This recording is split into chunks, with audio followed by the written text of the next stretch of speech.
Осы Қоянды ауылына 2021-ден бастап тұрып жатырмыз.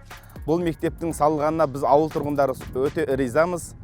Біздің ауыл жыл сайын өсуіне байланысты мұндағы 2 мектеп бала санының өсуіне байланысты аздық етеді.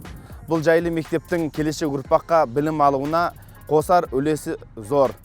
Ауыл тұрғындары атынан бұл мектептің біздің ауылды таңдап түсіп жатқанына алғысымызды білдіреміз. Осы Қоянды ауылында тұрып жатқаныма биыл 3-ші жыл болады. Біз өзіміз қаладан көшіп келгенбіз. Сіз жаңа мектеп салынып жатыр деп естіп жатырық. Яғни ол біздің көшемізге жақын, біз өзіміз Мәметова көшесінде тұрамыз.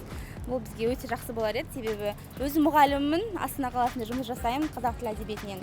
Сол мектеп ашылса, өзіміз осы жаққа келгіміз келеді. Өйткені қалаға қатынап келу өте қиын.